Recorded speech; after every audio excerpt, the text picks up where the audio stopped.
Olá pessoal, tudo bem? Estamos aqui para mais um vídeo Café com Segurança e o tema que eu trouxe hoje para vocês é os 5 documentos mais importantes que todas as empresas devem ter. Olha só, devem ter. E para isso nós vamos pedir para o nosso editor, solta a vinheta.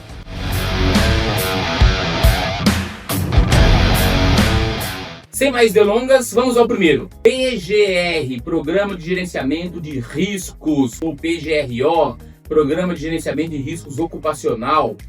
Gente, esse é um documento que foi instituído, se eu não me engano, a partir de 2020, 2021. Ele veio substituir o PPRA, um programa de proteção de riscos ambientais. Com essa mudança, a NR9 deixou de ser o PPRA e passou a ser riscos ocupacionais e por aí vai. Tá? Gente, eu sou consultor em segurança e saúde no trabalho e vocês não têm ideia de como eu sofro com o meu PGR. Então, pessoal, a gente manda o nosso documento para o cliente manda lá para o cliente dele, né? Que ele vai prestar serviço numa outra empresa. Aí a empresa vai lá, analisa o nosso documento e devolve reprovado, dizendo não tem plano de ação, não consta plano de ação no PGR, não consta plano de emergência. Gente, tá tudo lá, é que é tudo dentro do documento. Quando a gente fala em dentro do PGR, tá lá o GRO, Gerenciamento de Risco Ocupacional. É nesse gerenciamento de risco ocupacional que está embutido o plano de ação. E aí a gente manda o documento pro cliente, o cliente manda lá pro cliente dele, ele devolve recusado. Quem passa por negligente ou por que não sabe fazer o documento? Eu. Mas é o dito cujo lá que não consegue abrir o documento e ler o que está escrito.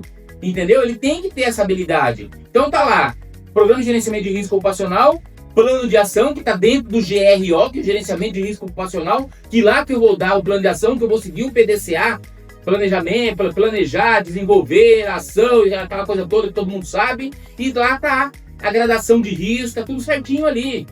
E depois do plano de ação eu vou ter o plano de atendimento emergencial, que também é um item obrigatório do PGR.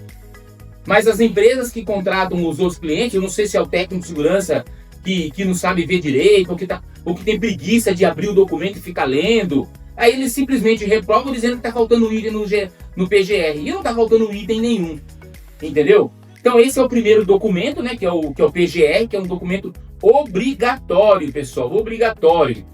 Pessoal, não vou entrar aqui no mérito de empresas de grau de risco 1 ou 2, que está no NR1 e tal. Estamos falando de empresas que realmente precisam ter o PGR e por aí vai. O outro documento, pessoal, é o LTCAT. Esse é um documento estritamente previdenciário. E como ele é previdenciário, o objetivo dele, o que é? Aposentadoria especial. Esse a gente tem menos problema, né? Porque ele já é meio que é um documento muito antigo. É um documento que já está meio que formalizado perante o mercado, né? Todo mundo já tem o conhecimento. E é ali que a gente vai fazer as mensurações dos riscos físicos, químicos, biológicos e incluir nessa documentação. E é o LTCAT que vai alimentar o quê? O nosso famoso e amado perfumado E-Social, tá? Que é um documento muito importante para a aposentadoria do trabalhador. Voltando um pouco ao PGR, o interessante do PGR é um outro dado, né? Lá não está dizendo que eu tenho que mensurar nenhum risco, que eu tenho que avaliar ruído, calor, nada disso. Porque é um programa de gerenciamento, né? Então eu preciso colocar resultado de medição no PGR? Não preciso, pessoal. Eu tenho que qualificar ali. Tem que dizer que eu identifiquei o risco. Esse é o objetivo. Porque o PGR tem outros documentos que estão sob o guarda-chuva, né, dele, vamos dizer assim, né? Do gerenciamento. Então, o LTCAT, às vezes, ele colabora com o PGR na questão do quê? Das avaliações, porque no LTCAT eu acabo medindo tudo, né? O ruído, o calor, a vibração, os produtos químicos, né? E eu posso usar essas medições e incluir isso lá no PGR, tá? Mas os nossos PGRs aqui na empresa, por uma questão até de mercado, a gente acaba fazendo medições de tudo. Por quê? Porque se bate lá no cliente, o cliente devolve dizendo que não foi feitas as medições. Apesar de não ser obrigatório colocar resultados nenhum de medição no PGR. Então tá aí, pessoal, o primeiro documento é o Programa de Gerenciamento de Risco, o PGR. O segundo documento é o LTCAT, que é o Laudo Técnico das Condições do Ambiente de Trabalho, um documento previdenciário. O terceiro documento que eu linkei aqui, pessoal, é o famoso Programa de Controle Médico da Saúde Ocupacional. tá? Também é um documento de cunho trabalhista, porém ele também colabora com o LTCAT, tá bom?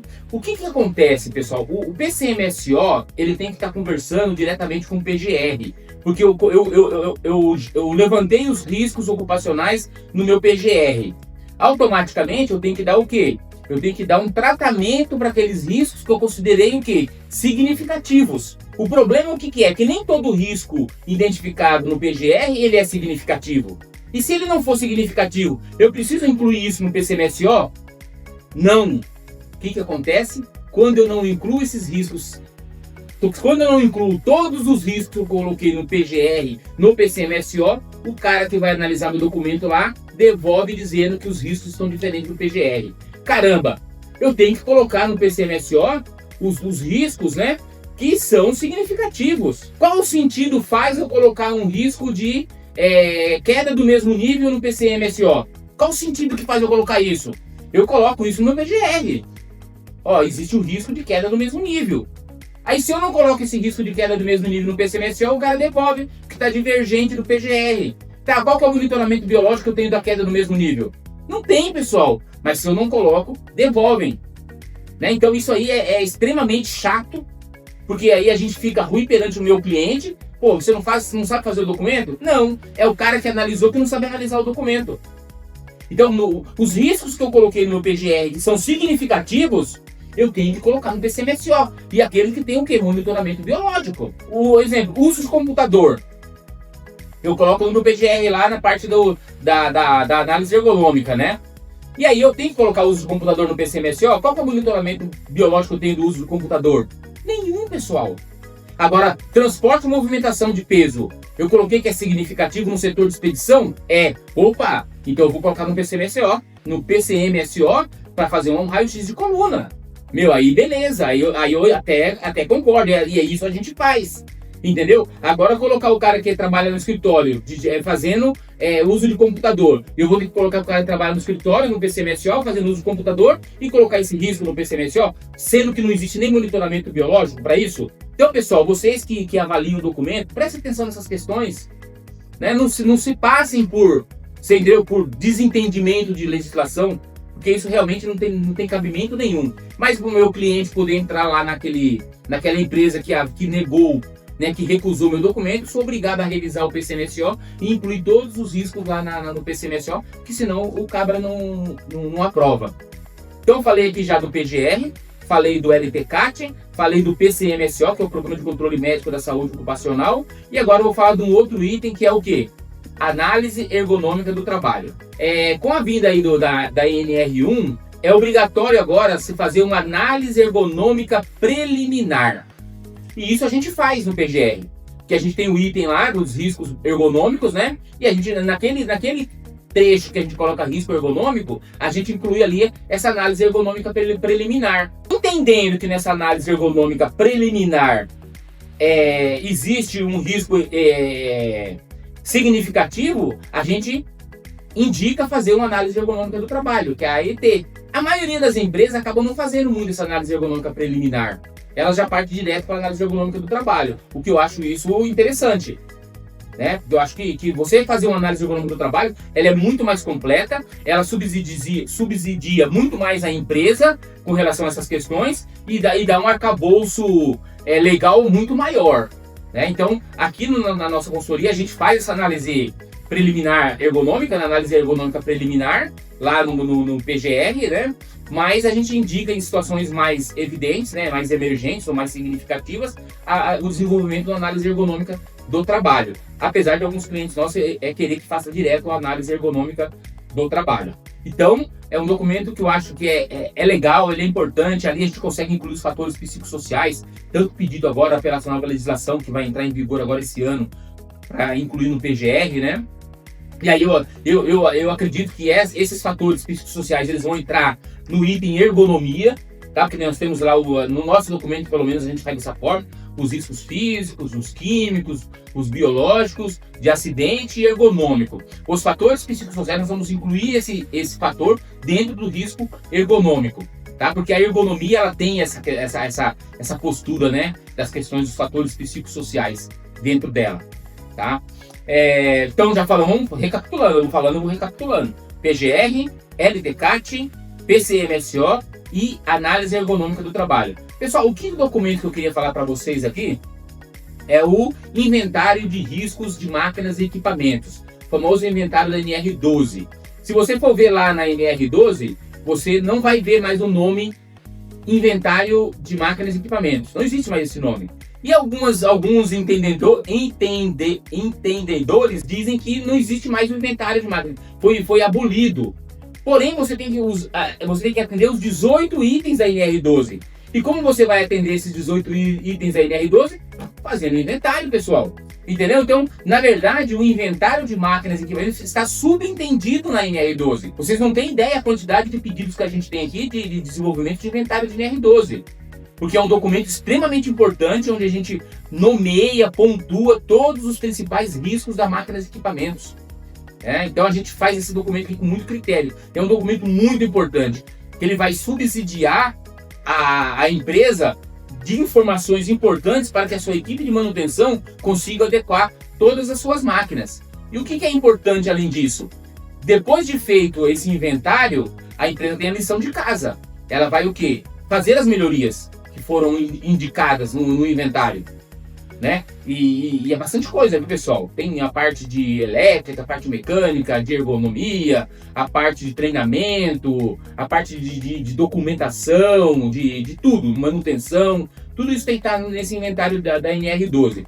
Feito as melhorias, aí a empresa ela tem que solicitar agora um novo documento para validar as melhorias que foram feitas, se realmente atender a tudo aquilo que foi colocado no documento inicial.